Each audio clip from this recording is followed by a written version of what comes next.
پر بعض لوگوں پر کچھ مایوسی طاری ہو جاتی ہے، ہم اتنے عرصے سے گناہ کرتے چلے آ رہے ہیں، کیسے معافی ہوگی، کیسے ممکن ہے، کیسے چھٹکارا ملے گا؟ ایسے لوگوں کے لیے ان کے اطمینان کے لیے، ان کی دلجوئی کے لیے، ان کی تسلی کے لیے یہ آیت عظیم ترین آیات میں سے قرآن مجید کی۔ قل یا عبادی الذین اسرفوا علی انفسہم، اے نبی کہہ دیجئے، اے میرے وہ بندو جنہوں نے اپنی جانوں پر ظلم کیا ہے، ظلم اٹھایا ہے، زیادتی کی ہے۔ تم کہ گناہ کرتے رہے ہو تو اپنی جان پر ظلم کیا ہے، میرا تو کچھ نہیں بگاڑا۔ اللہ تو غنی ہے، اس کی تو سلطنت میں کوئی کمی نہیں آتی۔ ایک حدیث قدسی میں الفاظ آئے ہیں، میرے بندو اگر تم سب کے سب، اولکم و آخرکم و انسکم و جنکم، تمام انس و جن اور اولین سے لے کر آخرین تک کسی بدترین انسان جیسے فاسق و فاجر ہو جائیں، سب ابلیس بن جائیں، تب بھی میری سلطنت میں کوئی کمی نہیں ہوگی۔ اور اگر تم سب کے سب، اولین و آخرین اور انس اور جن، سب مل کر جو متقی ترین انسان ہو سکتا ہے ویسے بن جاؤ، ابو بکر صدیق بن جاؤ، تب بھی میری سلطنت میں کوئی اضافہ نہیں ہوگا۔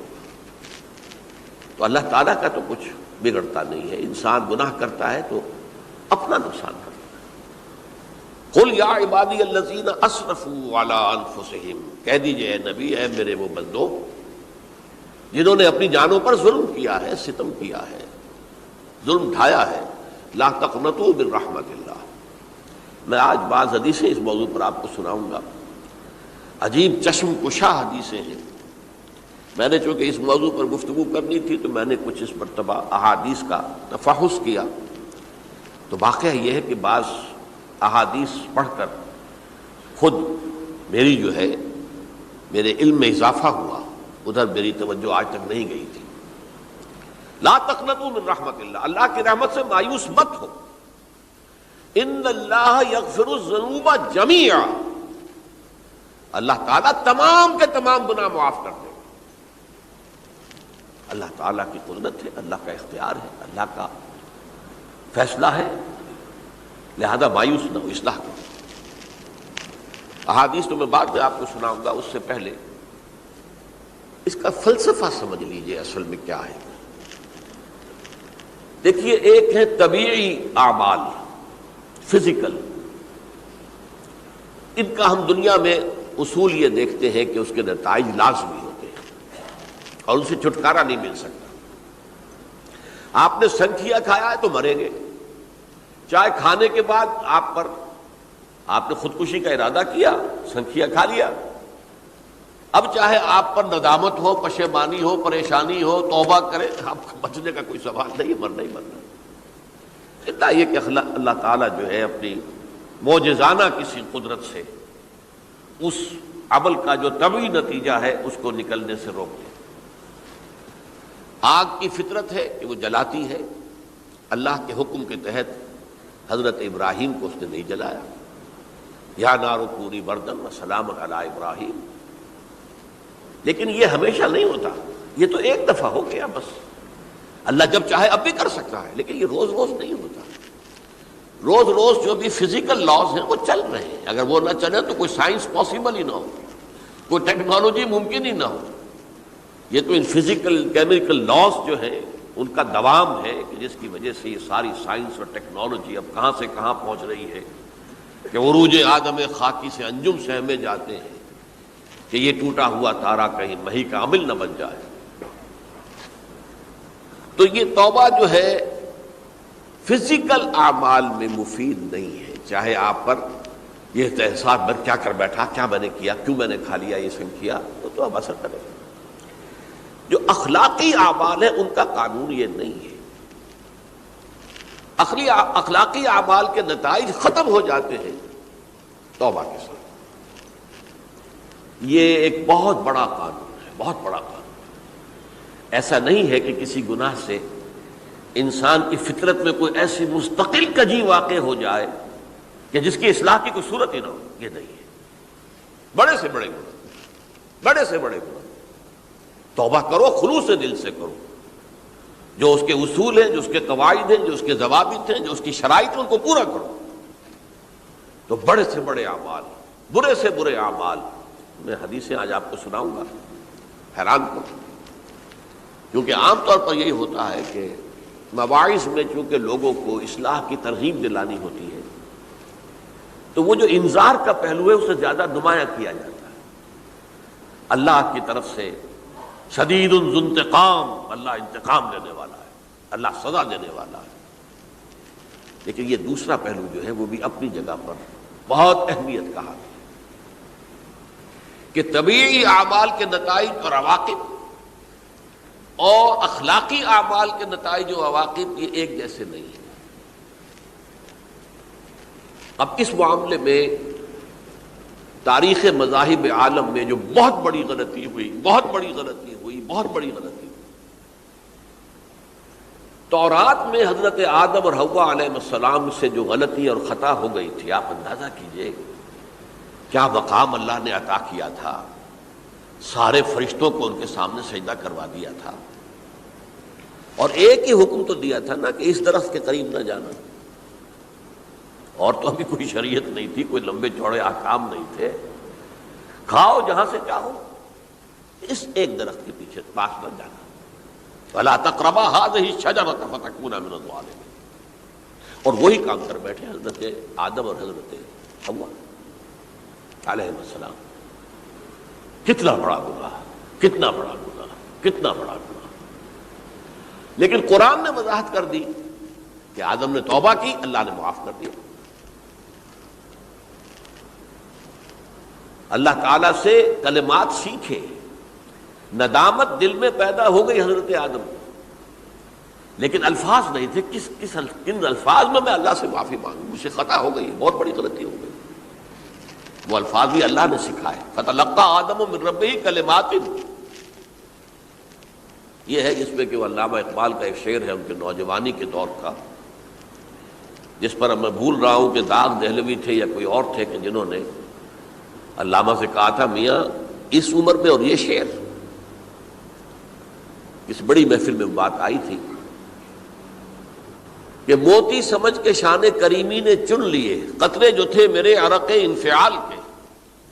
انفعال کہتے ہیں عربی میں پشیمانی، شرمندگی، اور عام طور پر جب کسی انسان پر پشیمانی اور شرمندگی طاری ہوتی ہے تو پیشانی جو ہے اس پر کچھ پسینہ سا آتا ہے۔ تو قطرے جو تھے میرے عرق انفعال کے، موتی سمجھ کے شان کریمی نے چن لیے۔ اللہ کی نگاہ میں ان کی اتنی قیمت، ان کی اتنی وقت میرے بندے نے پشیمانی اختیار کی ہے، اپنے اس غلط کام کے اوپر اسے رنج اور افسوس ہو رہا ہے، تو اللہ کی نگاہ میں اس کی یہ عظمت ہے، یہ قدرت ہے۔ تو اللہ تعالیٰ نے جب حضرت آدم کے دل میں وہ پشیمانی پیدا ہو گئی تو الفاظ نہیں تھے، کن الفاظ میں؟ ہم کہتے ہیں نا کہ مجھے سمجھ نہیں آ رہا کہ میں کس منہ سے آپ سے بات کروں، میری یہ حیثیت نہیں ہے، میں کن الفاظ میں اپنی جو ہے خطا کا اعتراف کروں۔ تو اللہ نے وہ کلمات خود سکھا دیے، فَتَلَقَّىٰ آدَمُ مِن رَبِّهِ كَلِمَاتٍ فَتَابَ عَلَيْهِ إِنَّهُ هُوَ التَّوَّابُ الرَّحِيمُ۔ یہ چیز کہیں تورات جب دوبارہ مرتب ہوئی ہے تو وہ نکل گئی، اس میں رہ گئی، باقی اس میں شامل نہیں ہوئی۔ یہ تاریخی اعتبار سے جان لیجئے، تورات جو ہے وہ آج سے 2500 بلکہ 2600 برس قبل سے دنیا سے غائب ہے۔ یہ تورات کا جو نسخہ تھا یروشلم میں 587 قبل مسیح میں، جب نبوکدنضر نے، شاید آج کل آپ دیکھ رہے ہوں، یہ عراق کی جنگ میں عراق کے جو خاص ڈویژنز ہیں عراقیوں کے، ریپبلکن گارڈز کے، ان میں سے ایک کا نام جو ہے وہ نبوکدنضر ڈویژن ہے، ایک کا حمورابی ڈویژن ہے۔ حمورابی جو ہے عراق کا بہت پرانا بادشاہ تھا، اور تاریخ انسانی میں سب سے پہلا قانون اس نے مرتب کیا تھا، حمورابی۔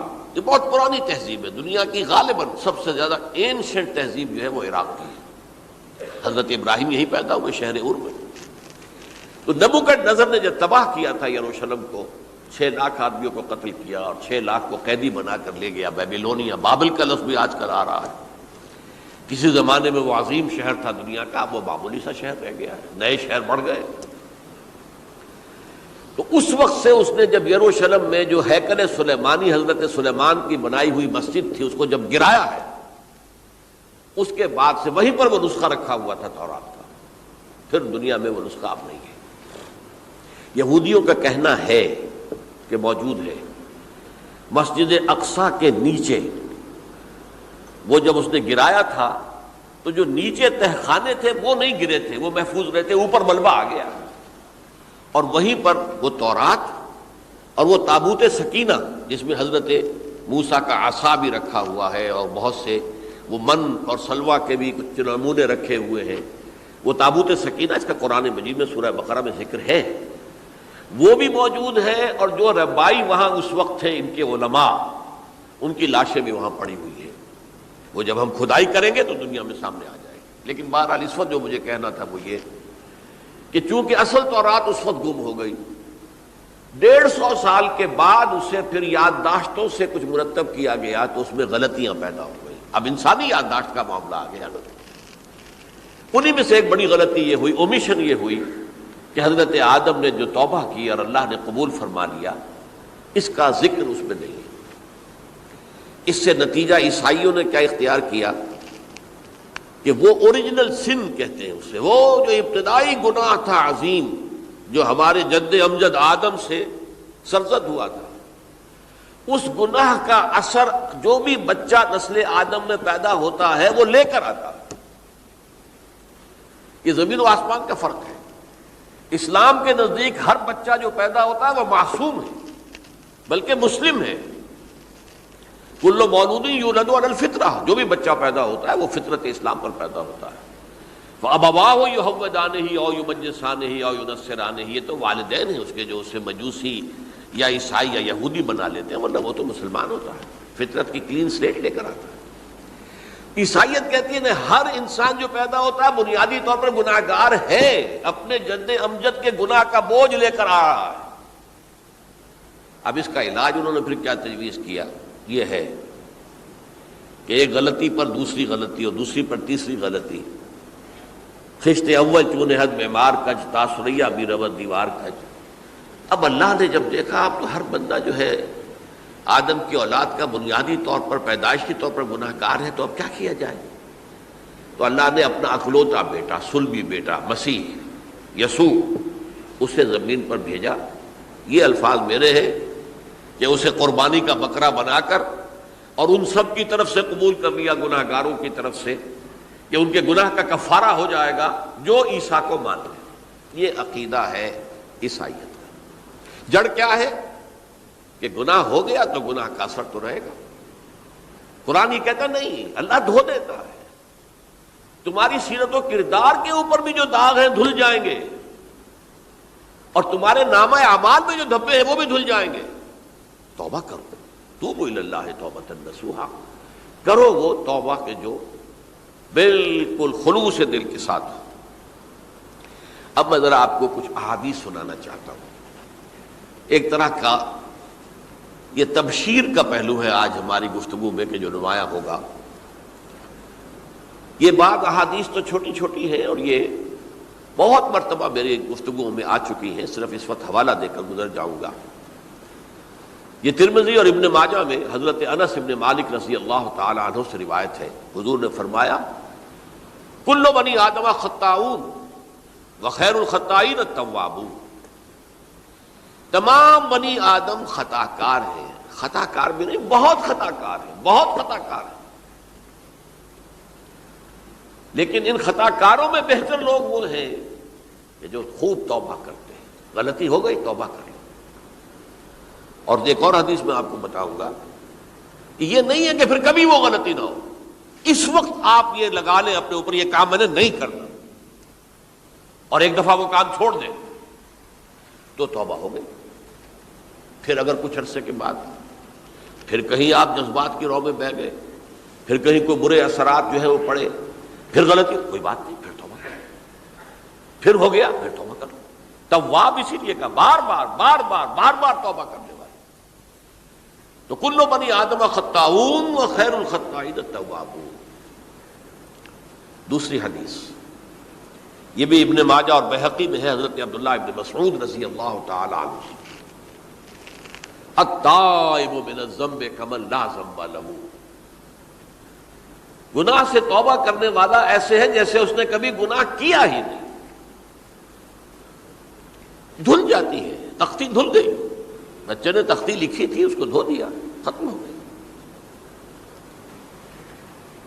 ایک حدیث تو پڑھ کر میں بھی چونکا، یہ اصل میں اسلوب ہے بیان کا، بتانے کے لیے کہ تمہارے دلوں کے اندر مایوسی کا غلبہ نہ ہو جائے۔